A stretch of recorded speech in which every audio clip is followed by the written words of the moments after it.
Today, I'm going to be talking about my third trip to Washington. Now, since our last trip to Washington, which almost a year has gone by now, Dr. Matthew Johnson, Matt, has sold that property, Camp Xanue, and relocated, not too far away, but he went from the 10 acres to a mountaintop location with a big log cabin home to 60 acres of forested land, and it's beautiful. Beautiful. Now, when we decided to make this trip, the grandkids wanted to come again, and my mother wanted to come along, so we brought her too. So yeah, the rental van was full.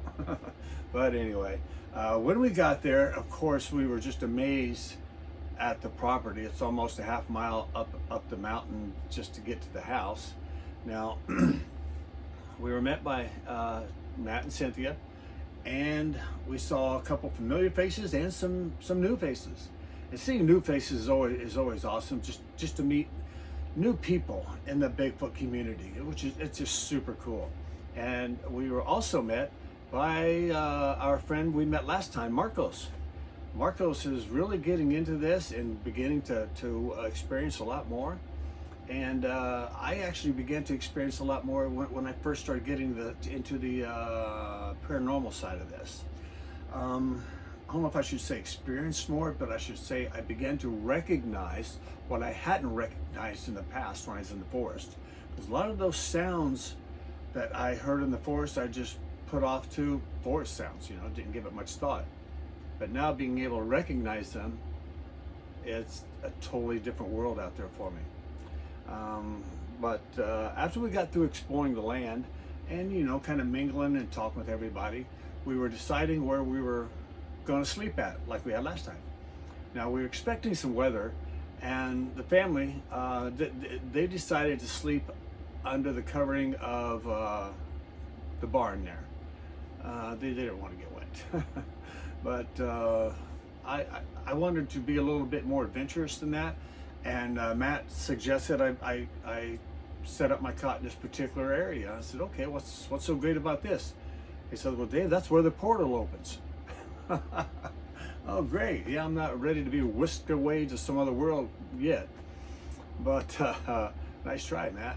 But myself and Marcos, we decided to set up our cots just off to the side a little bit, but close to that portal area when it opens.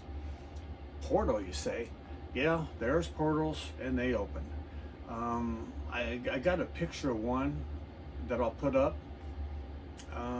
But yeah, let me talk on portals real quick. If you're into the Bigfoot world, you know a gentleman called Adam Davies. Now, he's a big explorer, been all over the world, searching all kinds of cryptic things. Been everywhere. Adam Davies, I'm sure you're familiar with him. Now, he was invited up to Dr. Matthew Johnson's habituation area at one time, and along with his friend John Carlson, to experience some of this. Because of course Adam's really very skeptic unless he can see it with his own eyes. Now, one particular time, well, they used to place their chairs in a certain area and face the forest, and they would see a light show up in the trees, similar to what I talked about on my last video. They'd see a light show up in the trees, but they didn't really know what it was. Just thought it was a light show that the forest people were giving them, evidently. But at one time, while Dr. Johnson was facing the trees, Adam and John, I think, were in the back smoking a cigarette or something, back behind the vehicles, and these lights apparently began in the trees, and right before Adam and John's eyes, a portal opened up. A portal opened up, and out of it came these two small creatures who appeared demonic to them initially, because they looked funny, scary looking, I guess, but they were guardians of the portal. And anytime he would shine a light on it, it would vanish, and then it would begin to open up again. Shine a light on it, it would vanish. Now, this is Adam Davies. You know, he witnessed this with his own eyes. It took him a while for him to acknowledge this, but I think he covered it in his latest book, that it did happen and it's real. So just touching on portals a little bit there. They're real. Now, we had set up our cots close to the portal area, you know, just in case something would happen. But that evening, we were set up in front of the new wood pile, and my grandchildren put on a little light show with these light whips. I'll put some pictures up of those too, for the guests as well as for the forest people. You know, it's pretty cool to see when it's that dark, you know. Excuse me. And that was just a show for them and to try to entice any kind of interaction, and yeah, it worked. We were offered an opportunity to walk down before Camp Xanue and Soraya. This time, instead of having to be guided down, there were 2 jars on the ground that had glow rocks in it, so you could kind of see where you needed to go. And people had the same experiences as last time, with the dancing twinkle lights around the legs, part of the body disappearing. It's just cool to see. It's just very cool to see. Now, as you walk down the wood pile, we also had the similar experiences as last time.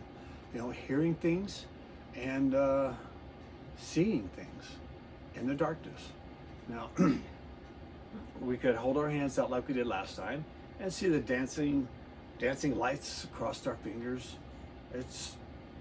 You're seeing this stuff and it just seems to be unreal. Now, yes, this is the paranormal side of the Bigfoot forest people. It might be hard to wrap your head around that, and not everybody in the Bigfoot community will agree on this.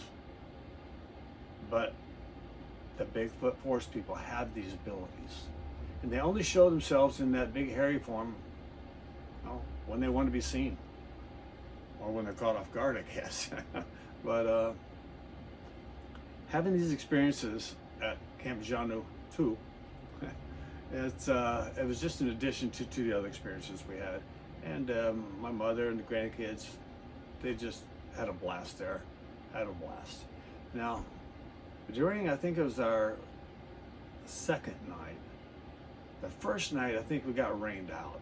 I ended up bringing my cot over under the barn awning, because it rained that night pretty good.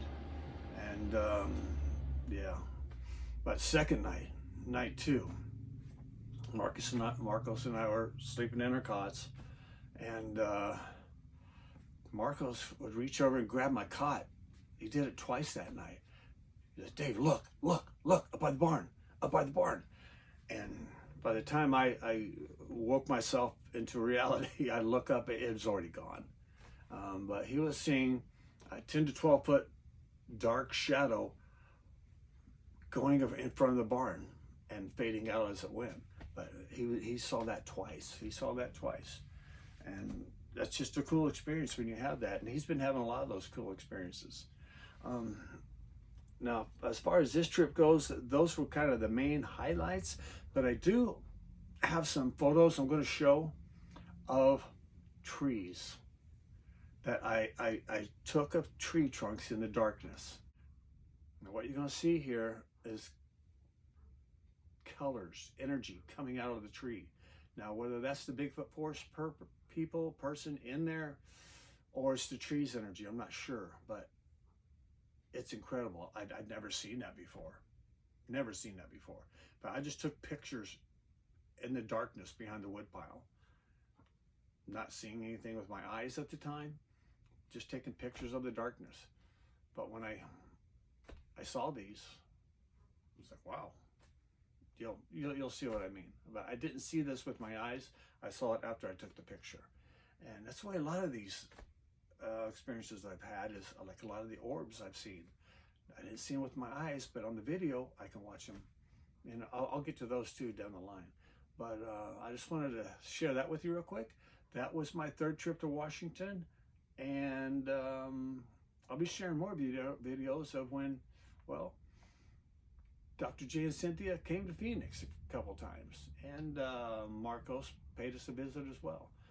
So it's nice when you make the connections and have these new friends. But anyway, that's all for now. Thanks for watching.